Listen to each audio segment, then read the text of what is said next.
Now there's something beautiful that happens in the build-up of this attack, and it's not just the patient passing of the ball around. I'm talking about Hazard slowing down to hold up the ball till James makes a run through the defense, ultimately unleashing this beautiful strike into the bottom left corner.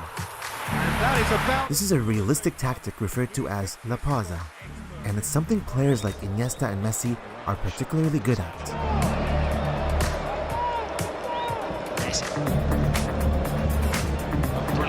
To translate this into a football simulation, PES rewards patient passing of the ball around while looking out for player runs that make all the difference. Mohamed Salah, and the shots! The end result is a more deliberate and infinitely rewarding gameplay that reflects how teams can counterattack in real life, where only players good on the ball can make impactful dribbles, while their teammates try to place themselves in more threatening positions. It's one! This is my review of the Realism of PES 2020's gameplay.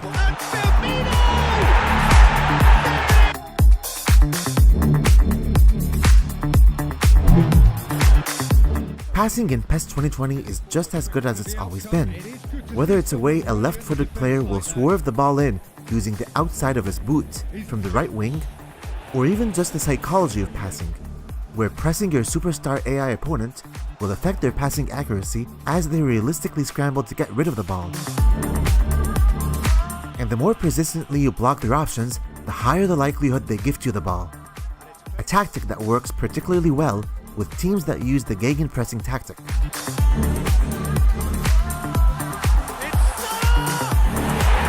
Unlike FIFA, PES makes 1-2 passing even simpler and more effective by making it happen when you simply hold down the L1 button when passing, which causes your player to burst forward after making the pass. And while I love how occasionally the AI will misjudge their players' runs or position on the long pass, it's sometimes frustrating to watch a team like FC Basel pull off this tiki-taka just as good as Prime Barca, with excessive pinballing that still isn't as bad as it was in PES 2018. But yes, the perfectly weighted through passes are satisfying to watch, as is the way you can break free from your mark with a well-timed push of the ball. These satisfying ball physics are even more evident when moving the ball across the pitch, which correctly adapts the swerve of the ball to the way the player performs the cross, which depends on their position when attempting the cross. Like here, Carvajal moves into the pitch this time, leading to an outside-in swerve of the ball that is just beautiful to watch. And just look here at the subtle way the ball reacts to Kante's last-minute block of Salah's shot, as it spins realistically and swerves beyond Kepa's reach. I actually find that this year you don't have to be near the corner to cross the ball into the area, which opens up way more attacking options when moving forward. And just like in the Champions League semi-final with Mane picking up a ball off a clumsy clearance, lobbing the ball forward and hoping for a straight defensive header is a valid and realistic way towards picking up the ball in an advanced position with minimal build-up. With realistic air battles happening all over the pitch, this all translates to better heading physics, which, while not as easy as 2018's game, it is possible to score from headers again this year unlike last year, especially from set pieces where you get to choose if you want your players to move away, then dash into the area,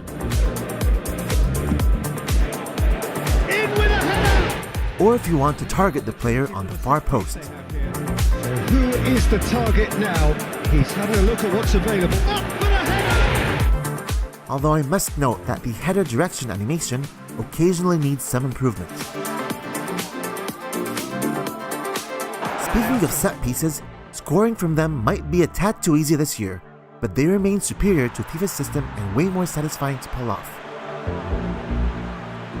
Shooting in PES has long been the industry gold standard, and combined with the new interplayer physicality this year, with players struggling to strip the ball off of Mane, and the realistic crossfake from Trent to cut back to Mane, shooting is even more satisfying in PES 2020.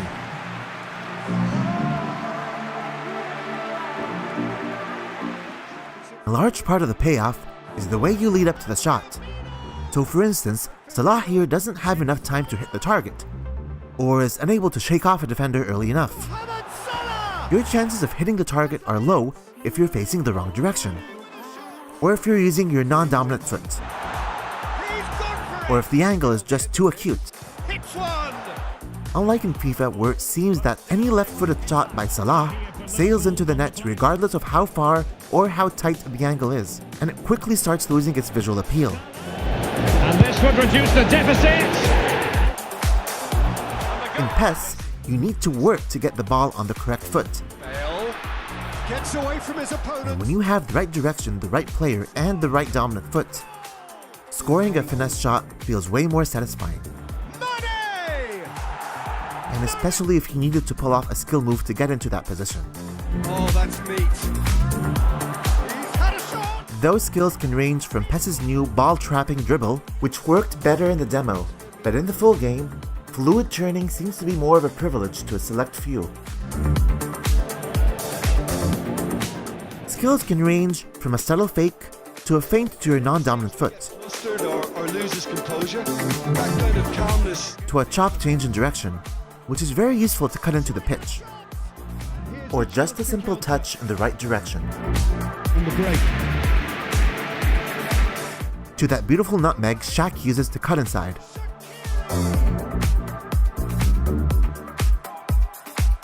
My favorite skill of all is actually not touching the ball by holding R1 and R2 and just letting it roll.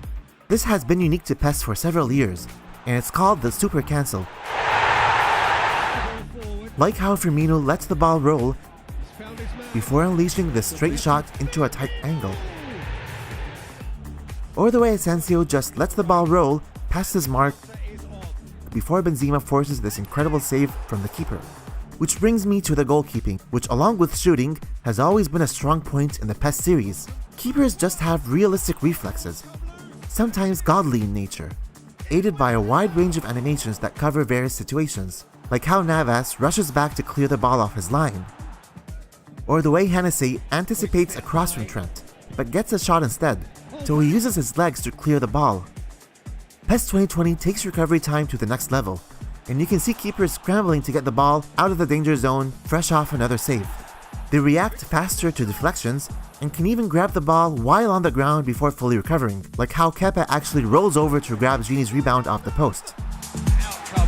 This is proving to be a very good spell. And here you can see he's kind of surprised by a ball rebound before flicking it back to the corner. Keepers seem to have more header options when clearing the ball off of the line this year. I mean, look how low Allison goes here. Found out and stopped. Nobody's going to argue with that. Chipping the ball is appropriately challenging, making it even more rewarding when you properly time your ball pushes and it works. One issue persisting from the demo is the lack of appropriate lateral movement, which we see here as the keeper holds his ground while Mane moves laterally, and again here with Salah. It's Mohamed Salah. Chance! But Konami seemed to have fixed the force with which the ball rebounds off a flying save, which was way too excessive in the demo. PES 2020's new physicality engine becomes very clear the first time you play the game.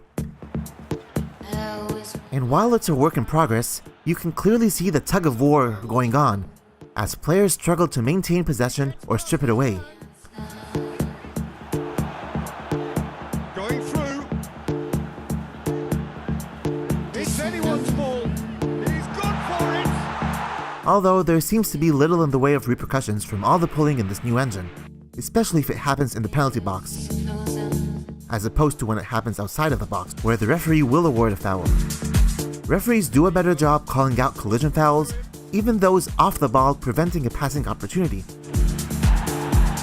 Although they still seem to be inconsistent in calling them out. I've spoken a lot about the fouls in my demo review, where the referee kept calling out several non-fouls, forcing you to relearn how to steal the ball. Well, the team at Konami kind of fixed that. So for instance, this simple steal is no longer a foul in the full game, and advantage play will forget the foul after you take 3 touches of the ball. And sometimes the referee will just forget to award you the foul if nobody touches the ball. But Konami seems to have gone a little bit overboard with the fix, making it a little too easy to steal off the ball without repercussions. And while there is a clear lack of straight reds in this game, including in one-on-one situations with the keeper, this year penalties can be awarded against keepers. And as in the demo, the referee will not give a yellow for tactical sliding fouls against the players on the break. But in all fairness, I found that many referee calls looked wrong till I examined them in the replays. Like here, this looks like Pogba causing a foul, but when you look closely, you can see that Pogba actually gains possession of the ball before being fouled. And here, this looks like a fair tackle by Big Verge, till you can see his right leg actually clashing with Ramsey's right before stealing the ball. And here you can see Newcastle's player beating Shaqiri to the ball on the replay. Overall, refereeing needs work, but seems to be moving in the right direction.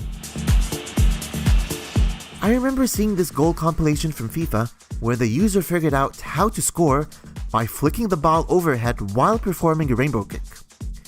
And he actually said it was more reliable than the regular shot at the goal.